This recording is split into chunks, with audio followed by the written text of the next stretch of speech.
बनवा रहे हैं। पैसे को, यहां से जो पैसा इन्होंने इकट्ठा किया, इनका काम ये था कि पैसे को इकट्ठा करने के बाद भारतीय अर्थव्यवस्था में खर्चा करना शुरू कर देते, लोगों के स्वास्थ्य को लेकर, यहाँ इंडस्ट्रियलाइजेशन को लेकर, लेकिन उस पैसे को निवेश करना चालू कर दिया। आज जापान में देखिए 83-83 साल के लोग हैं, है ना, वो कर क्या रहे हैं? इंडिया में अच्छा मेट्रो नहीं है, चलो हम बनवा देते हैं, तो वो मेट्रो बनवा रहे हैं। वो कह रहे हैं अच्छा रोड बनवानी है, चलो एलिवेटेड रोड हम ही बनवा देते हैं। अच्छा एक्सप्रेस वे बनवाना हम बनवा देंगे। अच्छा बुलेट ट्रेन चाहिए हम दे देंगे। क्यों? पैसा है उनके पास, तो कुछ नहीं कर रहे। आज जापान कमा किस रूप से रहा है? जापान कमा रहा है अपने जो पैसा है, जो पूंजी है, उसी के निवेश से। तो इन्होंने भी भारत में बहुत तरीकों से अपना निवेश किया, इन्वेस्टमेंट, और वो इन्वेस्टमेंट सिर्फ एक चीज के लिए था, ताकि उससे अच्छा रिटर्न आए। आप कहीं पे भी निवेश करते हो तो इसलिए थोड़ा ना करते हो कि वो पैसा आपका सोशल वर्क थोड़ा ना है। आपको लगता है इन्वेस्टमेंट, 50 बैंकों से पूछते हो कि अच्छा इसमें कितना परसेंट चल रहा है, इसमें कितना चल रहा है, तब जाके पैसा जमा करते हो। तो अंग्रेजों ने भी जो इन्वेस्टमेंट किया, वो इन्वेस्टमेंट वापस लेने के लिए कि भारत से अच्छा रिटर्न आएगा। तो इस कारण से यहाँ पे बड़े स्तर पे कहाँ किया इन्होंने, भारत की आधारभूत संरचना बनाई। लोग कहते हैं ना कि अंग्रेजों ने रेलवे दे दिया, कुछ नहीं दिया, ये तो सिर्फ उनकी एक पॉलिसी थी ज्यादा शोषण करने की।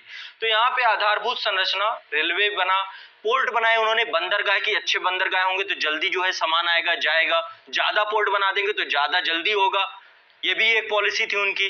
ठीक है, इसके अलावा जहाजरानी उद्योग, बड़े स्तर पर शिप बनाना चालू किया कि हमारा चूंकि समुद्री व्यापार है इसलिए शिपमेंट को ज्यादा वर्क करना चाहिए। विद्युत यहाँ पे डेवलप की, ताकि कारखाने जो वहां पे नहीं हो पा रहा तो यहाँ पे ही कारखाने, चूंकि भारत की जनसंख्या बढ़ रही थी लगातार। जल आपूर्ति में काम किया, कोयला और सोना खनन, भारत में सोना की माइनिंग कराना अंग्रेजों ने ही चालू किया। ठीक है, अंग्रेजों के टाइम पे बड़ी बड़ी कोल माइंस, बड़ी बड़े गोल्ड माइंस आज जो खाली हो गई हैं, वो इन्हीं की देन है, सब ले गए यहाँ से। तो सोना, कोयला, इनकी माइनिंग कराना चालू किया इन्होंने। इन्हीं के टाइम पीरियड पे बीमा, बैंकिंग, वित्त तथा व्यापार, निवेश, ये सारे उद्योग अंग्रेजों ने चालू किए थे। ठीक है, सूती और ऊनी कपड़ा, तंबाकू, कागज आदि छपाई में निवेश करना चालू कर दिया इन्होंने। यहाँ का जितना भी उद्योग था उस पे सिर्फ इन्वेस्टर बन गए। चाय के बागान लगाने लगे बड़े बड़े, दार्जिलिंग वाले क्षेत्र में, हिमाचल वाले क्षेत्र में टी गार्डन्स लगाने लग गए। इसके बाद काफी, रबड़ की खेती, पटसन आदि पर निवेश करना चालू कर दिया इन्होंने। तो ये इन्वेस्टर्स बन गए, भारत से ही कमाया और उसी के पैसे को निवेश करना इन्होंने शुरू कर दिया। ठीक है, इसके बाद नेक्स्ट, सरकारी सामान खरीदने की नीति इनकी कैसी थी अंग्रेजों की? ये क्या करते थे, भारत सरकार द्वारा सेना तथा स्थानीय प्रशासन की जो भी आवश्यक वस्तुएं होती थी, उनकी आपूर्ति इंग्लैंड से होती थी। यानी उनका यदि सामान खरीदना है तो इंग्लैंड से खरीदेंगे। जैसे आपके पड़ोसी की दुकान हो तो आप पड़ोसी की दुकान से ना खरीद के, है ना, उसके 10 कदम बाहर जाकर के अगली कॉलोनी में जाके वहां की दुकान से खरीद के लाएं। तो आपके पड़ोस में पैसा नहीं जा रहा है, पैसा कहाँ जा रहा है? वो दूसरी वाली कॉलोनी में जा रहा है। तो आपका पड़ोसी बेचारा गरीब है और आप, होता है व्यापार में बहुत ज्यादा होता है। तो अंग्रेजों की सेम पॉलिसी थी कि हम अपने घर से खरीदेंगे। ठीक है, मान लीजिए आपके चाचा की दुकान दूसरे कॉलोनी में हो और आप यहाँ रहते हो, तो आप वहीं से लेकर आओगे, आप नहीं पड़ोसी से लोगे। क्यों? आपको लगता है मेरे चाचा के पास जाएगा पैसा तो ज्यादा अच्छा, वो 4 पैसे कमा लेगा तो ज्यादा अच्छा है। तो अंग्रेज अपने ही घर में खरीदे, भारत से कोई चीज नहीं खरीदे।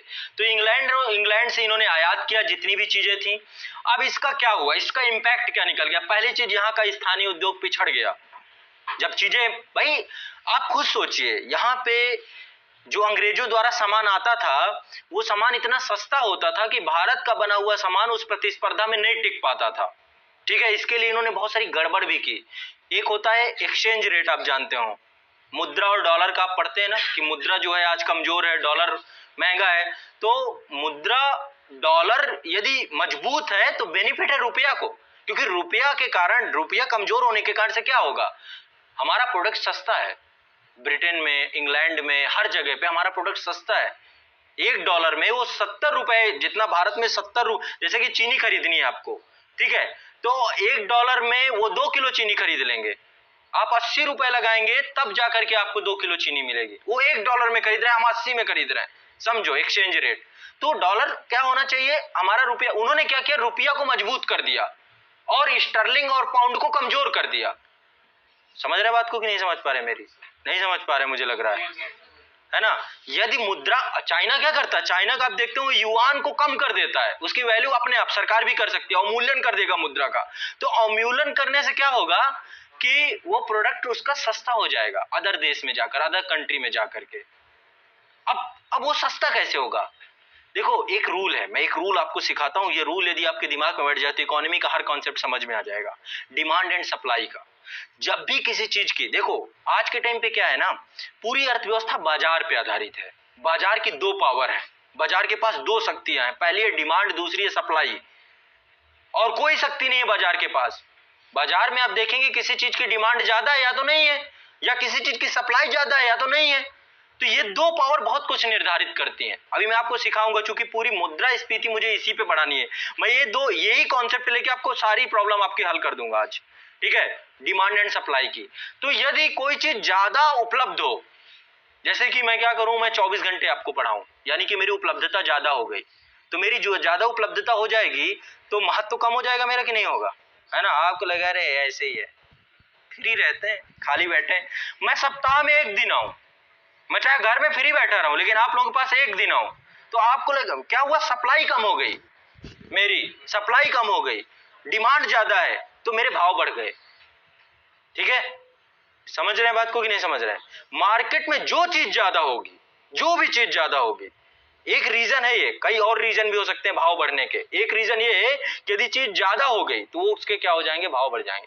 शादी वादी में जाइए आप, शादी में देखते हैं ना कि आप यदि सबसे हालचाल पूछते रहे तो फिर आपका हालचाल कोई नहीं पूछेगा, सबको लगा रहे फ्री है ये, हर 5 मिनट में आके बैठ जाता है। लेकिन आप अकेले रहिए, अकेले साइड में खड़े रहिए, तो 4 आदमी आके पूछेगा यार क्या हाल है, बड़े साइड में खड़े हो। रीजन क्या है, आपकी सप्लाई कम है, डिमांड बढ़ जाएगी आपकी ऑटोमेटिक, लोग आपसे आके ज्यादा करेंगे। तो ये एक रूल है इकोनॉमी का, यही चलता है हर जगह।